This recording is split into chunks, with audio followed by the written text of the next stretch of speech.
Hello guys, magandang hapon. Ayan nga po, nagpunta po kami ng kanto ng Lugam. Bibili po kami ng ulam.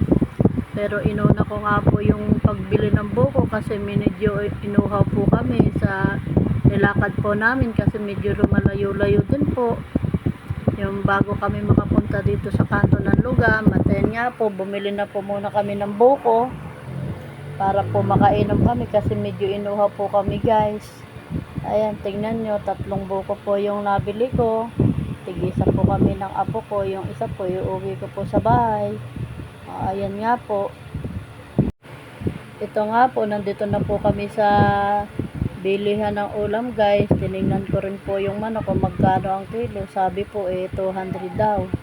Kaya po sa Bangos na lang po ako napunta. Bangos po yung aking nabili.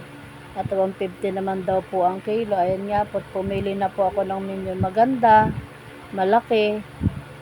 Kaya po, ayun, pinatimbang ko po, 150 nga daw po. Ayan nga po, naglakad-lakad na ako, nagtingin-tingin po ako ng gulay. Kung anong pwedeng gulay po ang ihahalo ko dun sa bangos.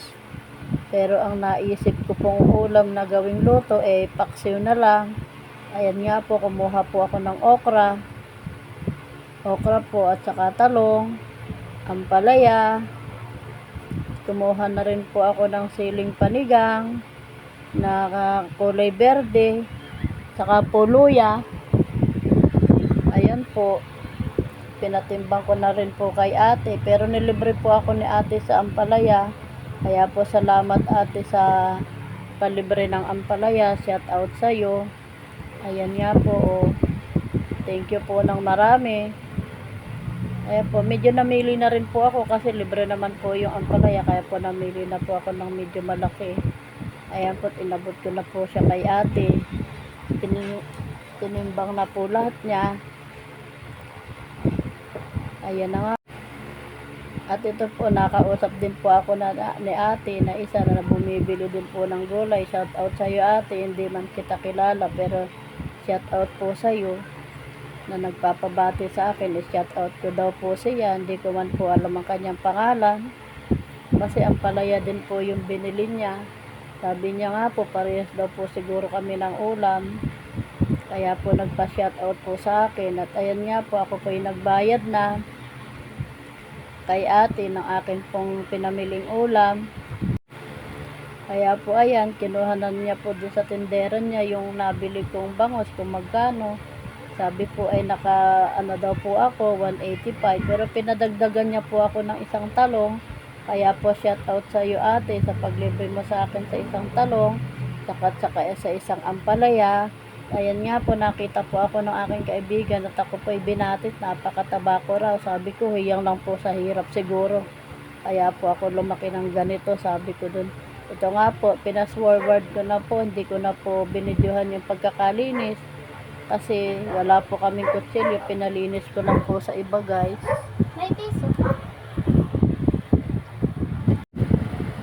Kaya po ayun guys, isinalansan ko na po siya sa kawali para po akin na po siyang maluto. Ayan po, nilagyan ko na po ng loya. Medyo konti lang po yung loya guys kasi nahalo po sa suka. Tinimplahan ko na po kasi. Kaya po inilagay ko na rin po ayan yung mga gulay po. Pinikos-mekos ko pa po ng paglagay kasi hinalo-halo ko na.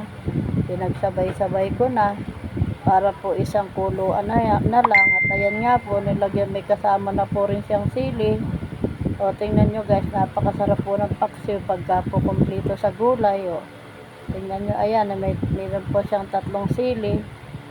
O ayan, tingnan nyo guys, o napakasarap po niyan pagka po yan niluto. Tsaka po nilagay ko na po rin yung suka na may timpla na po yan. Suka na yan, halo-halo na po siya. Saka ko po tinakpan.